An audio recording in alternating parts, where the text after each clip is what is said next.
Vendredi 12 août, Madame, Monsieur, bonsoir. Merci de nous rejoindre. Tout de suite les titres de ce journal.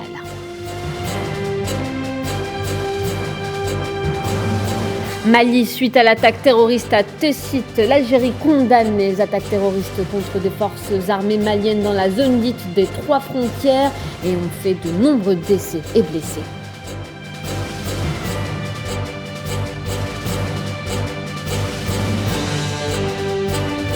Relance des relations diplomatiques entre la Colombie et la République arabe sahraoui démocratique, l'action diplomatique de la RAST n'en finit pas d'enchaîner les victoires en Amérique latine.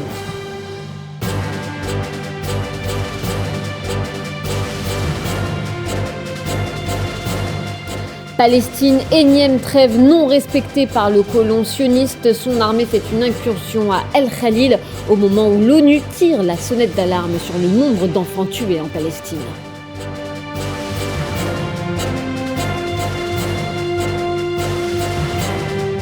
Ukraine, l'inquiétude plane sur la centrale de Zaporijia. Après les derniers bombardements, Moscou et Kiev s'accusent mutuellement. La communauté internationale craint un désastre nucléaire.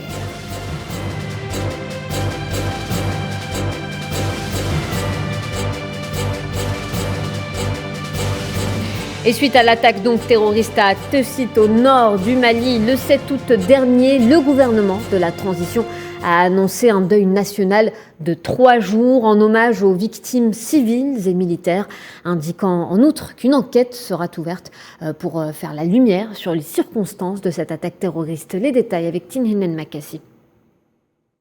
Dans son dernier communiqué, annonçant un deuil de 3 jours en hommage aux victimes civiles et militaires de l'attaque survenue le 11 août dernier à Tessit, dans la région de Gao, le gouvernement malien a en outre indiqué qu'une enquête sera ouverte dans les prochains jours pour déterminer les circonstances dans lesquelles a été menée cette attaque, qui a coûté la vie à 42 soldats et blessé près de 22 autres dans les rangs de la FAMA. Bien que le gouvernement malien attribue cette opération terroriste à l'État islamique au Grand Sahara, il n'exclut pas que les commanditaires de cette abjecte attaque ont bénéficié d'un appui extérieur, en déclarant, je cite, « L'enregistrement par la FAMA d'opérations clandestines de survol d'aéronefs indique sans équivoque que les terroristes ont bénéficié d'un appui majeur, y compris d'expertise extérieure. » Selon bon nombre d'observateurs, c'est à boulet rouge que le gouvernement malien a tiré sur les puissances étrangères, notamment la France, qui digère mal son départ des territoires maliens. Bien avant l'arrivée d'Assimi Goïta au pouvoir, les populations maliennes avaient déjà exprimé leur désir de voir les forces étrangères impliquées dans l'opération Barkhane et Takuba quitter le Mali, accusées notamment d'avoir exacerbé le terrorisme radical dans l'ensemble de la région du Sahel. Et les réactions internationales s'enchaînent après l'attaque contre des forces armées maliennes à Tisset au Mali. On le disait en titre, l'Algérie condamne énergétiquement ces attaques terroristes dans la zone dite des trois frontières et en fait de nombreux décès et blessés parmi les soldats maliens. Le communiqué du ministère algérien des Affaires étrangères ajoute, je cite, « Une riposte collective de l'Afrique dans le contexte des décisions prises par le sommet extraordinaire de l'Union africaine à Malabo et un rehaussement de l'effectivité du soutien de la communauté internationale au bénéfice du Mali s'impose plus que jamais à l'heure où le terrorisme redouble d'agressivité. » Fin de citation.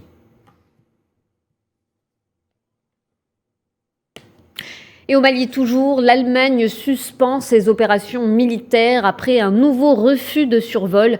Une suspension jusqu'à nouvel ordre de la majeure partie des opérations militaires allemandes au Mali dans le cadre de la mission de l'ONU, la MINUSMA. Le ministère allemand de la Défense dénonce ce nouveau refus de survol par les autorités maliennes.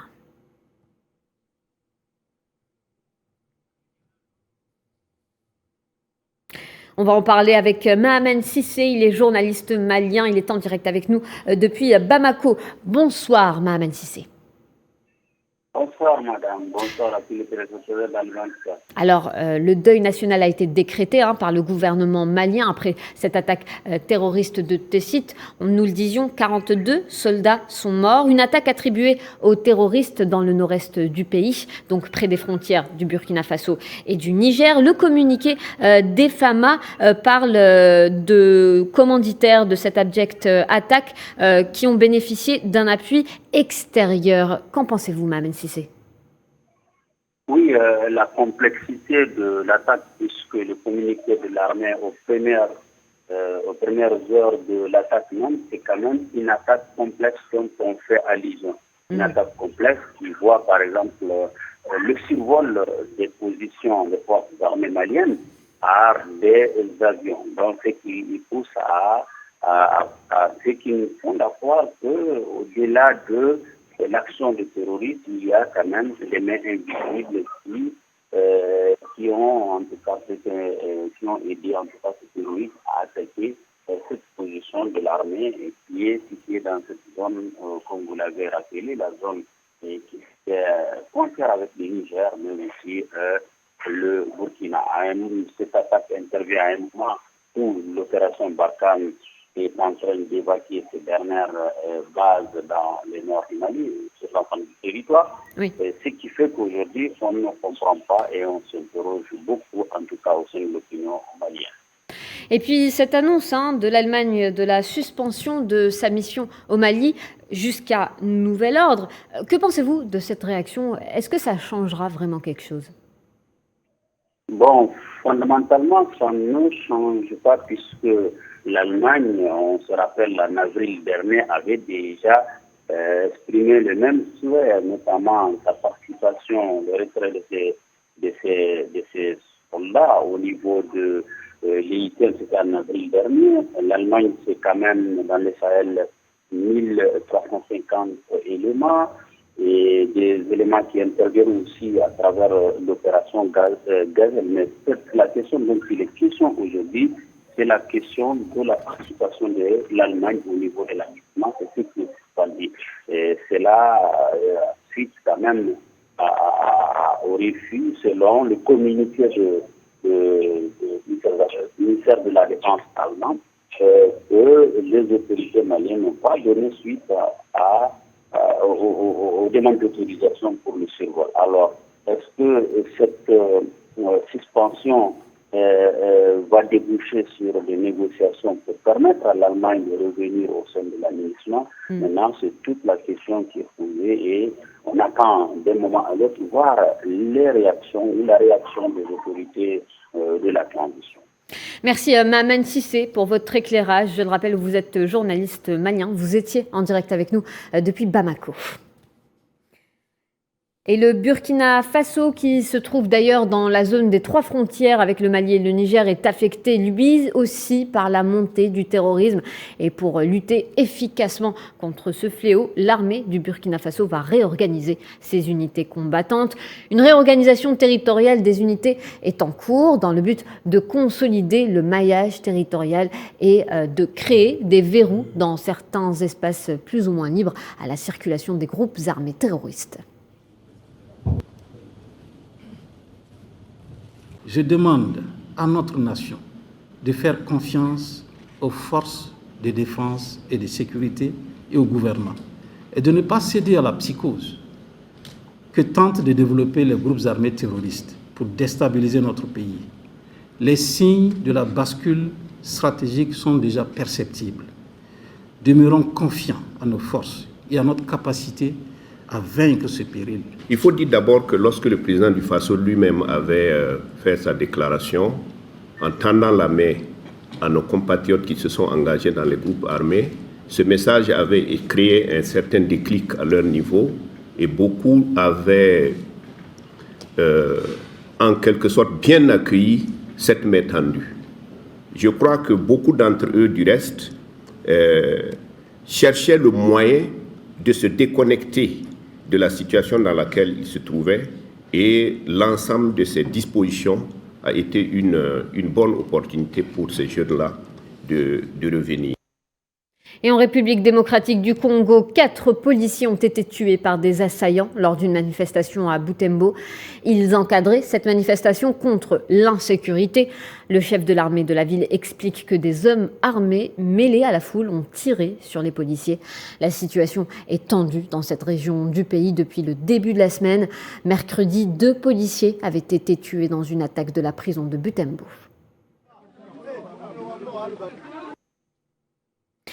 Éthiopie, le pays, par la voix de son Premier ministre, annonce avoir terminé le 3e remplissage du réservoir de son méga barrage sur le Nil bleu. La hauteur de l'eau dans le réservoir atteint désormais 600 mètres, soit 25 mètres de plus qu'à l'issue de la 2e phase du remplissage à la même époque l'an dernier. Une annonce qui intervient un jour après avoir lancé la production d'électricité à partir de la 2e turbine.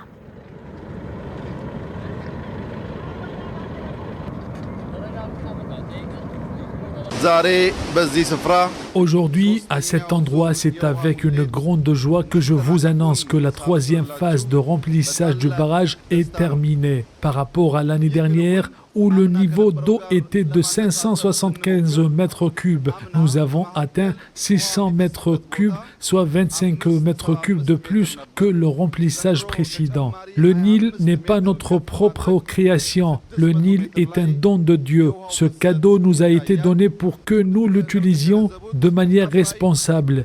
Dieu nous a donné une main pour l'utiliser, pour l'agriculture, pour le commerce ou pour construire. Et nous avons tous la responsabilité de le faire.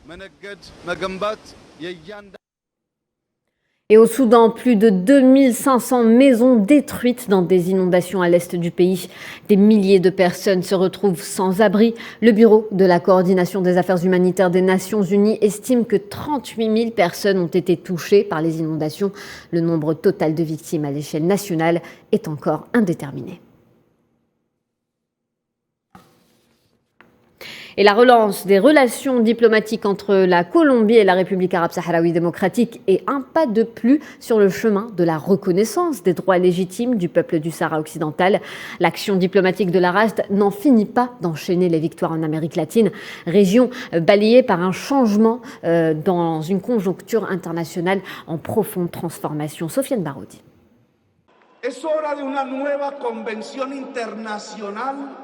L'investiture à la présidence de la République colombienne de Gustavo Petro, ancien guerriero et militant progressiste, constitue sans doute une bifurcation importante dans le paysage politique latino-américain. La cérémonie, qui a vu une importante affluence populaire à Bogota, a également vu la présence du représentant du président algérien Abdelmadjid Tebboune en la personne du président de l'Assemblée populaire nationale algérienne, Brahim Boghali. L'attachement historique d'Alger au renforcement des liens entre le continent africain et l'Amérique latine demeure entier. Et cette volonté est partagée par le nouveau président colombien, qui ne cache pas son admiration pour, je cite, le grand peuple algérien, ainsi que sa volonté de s'engager résolument vers un horizon d'intégration sud-sud. Le nouveau président colombien, accompagné par sa vice-ministre chargée des affaires multilatérales, Laura Gil, a tenu une rencontre avec le ministre des Affaires étrangères de la République arabe sahraoui démocratique, Mohamed Salem Ould Salek, afin d'entériner le rétablissement des relations diplomatiques entre les deux États, gelées depuis 2001. Les relations entre les deux parties datent de 1985, mais la Colombie avait décidé de les geler unilatéralement. C'est ce qu'explique le représentant de la RASD chargé de la zone latino-américaine et caribéenne, Mohamed Zarog, qui remercie le nouveau gouvernement colombien parce que, je cite, il a mis le rétablissement des relations bilatérales dans le cadre de son agenda prioritaire, marqué par une préoccupation pour la paix. À ce propos, cette mesure est l'une des premières en matière de politique étrangère adoptée sous l'ère Petro. L'action diplomatique sahraoui dans la région se caractérise par un dynamisme certain. Elle bénéficie également du soutien de mouvements sociaux et d'organisations politiques progressistes, ainsi que de regroupements militants activant de Mexico à Santiago. À l'exemple du pacte historique, une large coalition politique unifiant différentes expressions de gauche, luttant pour la justice et la paix et ayant soutenu activement l'élection de Gustavo Petro à la magistrature suprême à Bogota. Pour rappel, la RASD a également vu dernièrement ses relations être rétablies avec la Bolivie, le Pérou ou encore le Honduras. La cause du Sahara occidental peut également compter avec le soutien historique de Cuba du Nicaragua et du Venezuela. Frappé par l'une des pires sécheresses, le Maroc se situe largement sous le seuil de la pénurie hydrique après avoir enregistré le plus faible taux de remplissage des barrages depuis des années. La sécheresse ravage les régions rurales et le secteur agricole, sans compter la menace d'une sévère pénurie d'eau potable. Mohamed Wali Ben Chaban.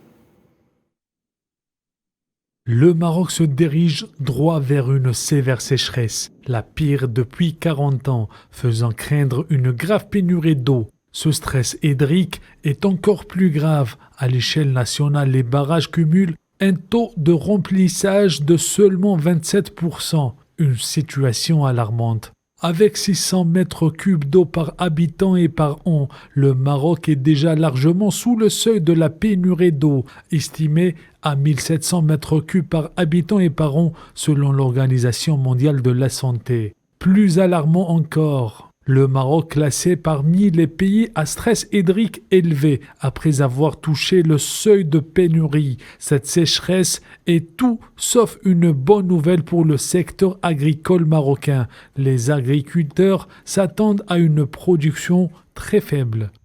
La faible pluviométrie n'est pas l'unique épine dans les pieds des agriculteurs marocains. Ils subissent aussi les affres de l'inflation. Selon l'agence de planification du Royaume, l'inflation a atteint 7,2% en juin, l'un des niveaux les plus élevés depuis 2008. Le pays subit un sévère déficit pluviométrique et une baisse alarmante des réserves des barrages par rapport à la moyenne annuelle. Selon les statistiques officielles, ce déficit est un indicateur inquiétant même s'il a été résorbé par des mesures préventives. Énième trêve non respectée par le colon sioniste qui suit une énième attaque contre le peuple palestinien. Le même scénario se répète. Cet après-midi, l'armée sioniste fait une incursion à El Khalil au moment où Michel Bachelet, le haut-commissaire de l'ONU aux droits de l'homme, tire la sonnette d'alarme sur le nombre d'enfants tués en Palestine ces derniers jours. Mohamed Amina Berkan. Il n'y a pas un vendredi sans que le colon ne provoque les Palestiniens et les pousse à la révolte. Cet après-midi, l'armée sioniste a fait une incursion à Al-Khalil où des heurts ont éclaté, faisant plusieurs blessés parmi les habitants. L'armée sioniste a utilisé des bombes lacrymogènes et des balles réelles pour les disperser.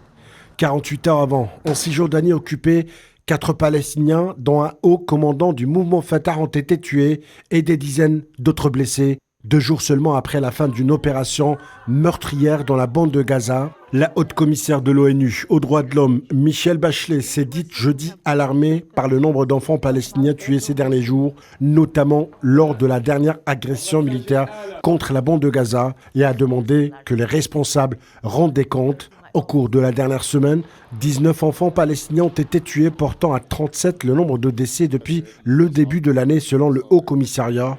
Un nombre si élevé d'enfants tués ou blessés cette année qui est inadmissible, indique Michel Bachelet dans un communiqué relayé par des médias.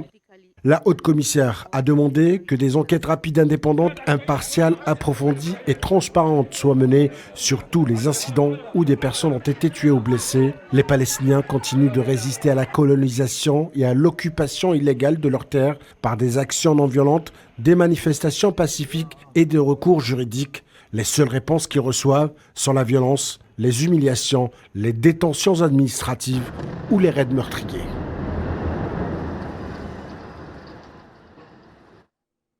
Et en Irak, à Bagdad, nouveau rassemblement des partisans du leader chiite Moqtada Sadr dans l'ultra-sécurisée zone verte. Moqtada Sadr avait réclamé mercredi à la justice la dissolution du Parlement d'ici la fin de la semaine prochaine. Il avait appelé ses partisans à poursuivre leur sit-in aux abords de l'Assemblée. Et les partisans de Moqtada Sadr, justement, ont pris la parole ce vendredi lors de ces manifestations. Ils demandent la dissolution du Parlement et veulent déposer plainte. Si Dieu le veut, nous voulons déposer une plainte contre le Premier ministre, contre le président de la République et contre le président de la Chambre des représentants auprès de la Cour fédérale, en lui demandant, en tant que révolutionnaire irakien, de manière pacifique et légale, de manière légitime et constitutionnelle, de dissoudre le Parlement irakien et de fixer un délai pour les prochaines élections le plus rapidement possible. Et en Ukraine, la centrale nucléaire de Zaporizhia à l'est du pays suscite l'attention de la communauté internationale. Kiev et Moscou s'accusent mutuellement après que des frappes militaires aient visé le site. Même si le risque de fuite radioactive est minime pour l'instant, la tension reste palpable autour du plus grand site nucléaire d'Europe. Amin Touta. C'est la plus grande centrale nucléaire d'Europe. Le site de Zaporizhia en Ukraine fait l'objet de vives inquiétudes suite aux dernières frappes qui ont visé le site et dont les deux protagonistes s'accusent mutuellement. Moscou affirme que la centrale a été ciblée par des forces ukrainiennes avec des munitions occidentales. Le Kremlin a mis en garde la communauté internationale d'une catastrophe nucléaire similaire à celle de Tchernobyl dans les années 80. Monsieur le Président, ce qui s'est passé ces derniers jours à la centrale est le résultat des actions criminelles du régime de Kiev contre l'infrastructure nucléaire et le personnel desservant ces installations et dure depuis des mois, sans aucune réaction internationale. De son côté, la société d'État ukrainienne Energotom a mis en cause les forces russes, l'accusant d'avoir ciblé la centrale avec 5 frappes à proximité d'un dépôt de substances radioactives. Le président ukrainien Volodymyr Zelensky a appelé la communauté internationale à réagir immédiatement pour faire partir les Russes de la centrale nucléaire. Seul le retrait complet des Russes du territoire de la centrale nucléaire de Zaporizhia et la reprise du contrôle total par l'Ukraine de la situation autour de la centrale garantiront le rétablissement de la sécurité nucléaire pour toute l'Europe. Sur le plan international, les États-Unis et la Chine ont proposé l'envoi d'experts onusiens sur le site. Washington a même appelé à la démilitarisation de la zone entourant la centrale. Des demandes et des manœuvres diplomatiques qui s'accentuent depuis plusieurs jours au milieu d'un conflit qui vient d'entamer son 6e mois. L'Agence internationale de l'énergie atomique se dit très préoccupée par la situation au centre nucléaire de Zaporizhia. Le directeur de l'AIEA demande qu'une mission soit déployée pour inspecter la centrale lors d'une réunion d'urgence du Conseil de sécurité de l'ONU. D'après lui, l'heure est grave. On l'écoute.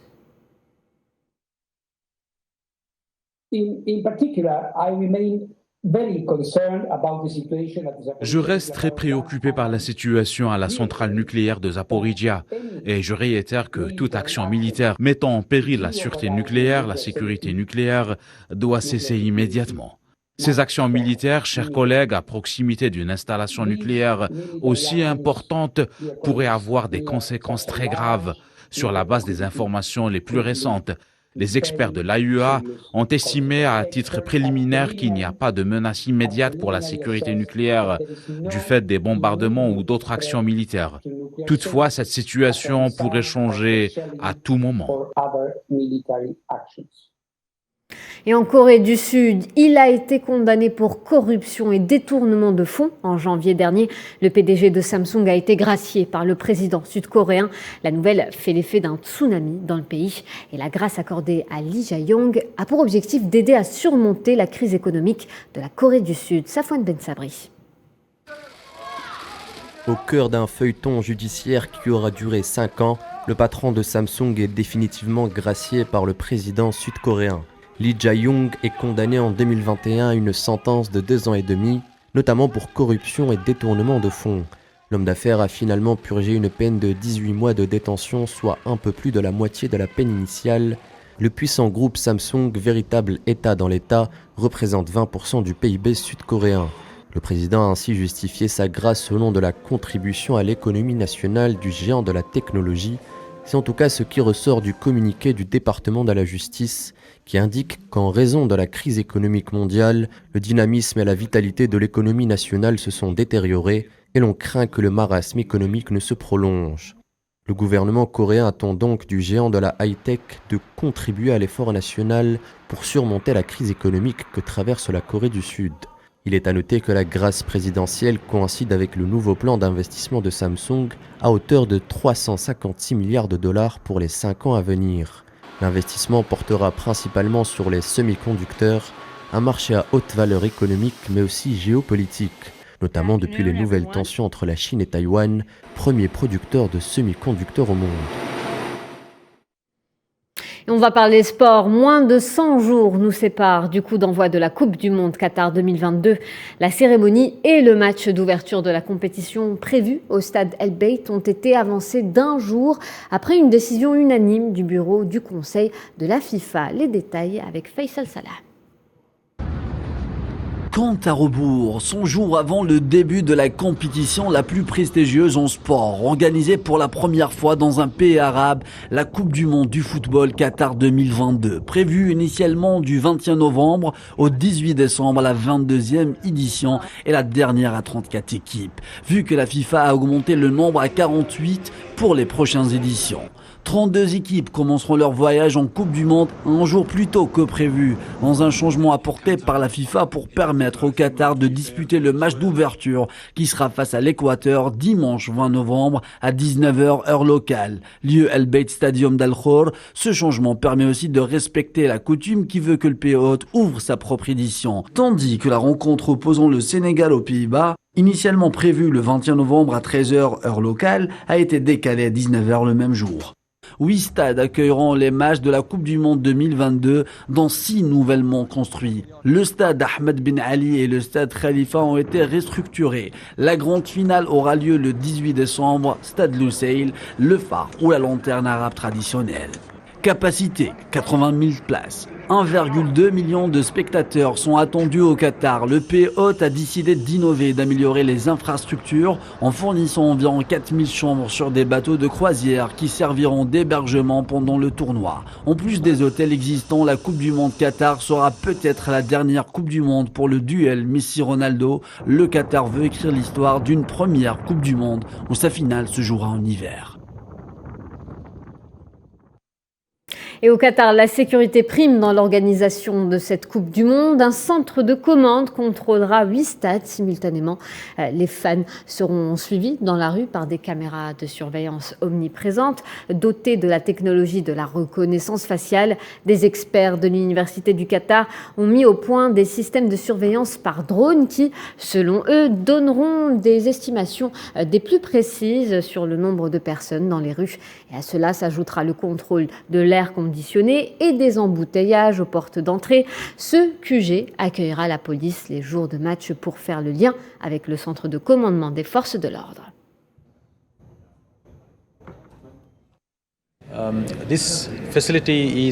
Cette installation est reliée aux 8 stades de la Coupe du Monde situés dans différentes parties du pays. Depuis ce centre, nous avons la possibilité de gérer de manière centralisée à distance un certain nombre de fonctions opérationnelles clés dans ces stades. En gros, nous pouvons ouvrir une porte ou toutes les portes d'un stade d'ici. Nous avons des yeux sur le terrain. Nous pouvons voir les 15 000 caméras réparties dans les 8 stades. Vous pouvez faire la surveillance d'ici. Vous pouvez diffuser certains contenus sur les écrans vidéo dans les couloirs pour tout scénario où vous voulez communiquer avec les fans. Nous pouvons le faire d'ici. Nous pouvons faire des annonces publiques à partir d'ici. Voilà, c'est la fin de ce journal. Merci de votre attention. Tout de suite, un point météo. L'actualité continue sur nos réseaux sociaux. Vous pouvez nous suivre d'ailleurs sur nos réseaux en scannant le QR code qui s'affiche sur votre droite. Je vous souhaite une excellente soirée. Je vous dis à demain.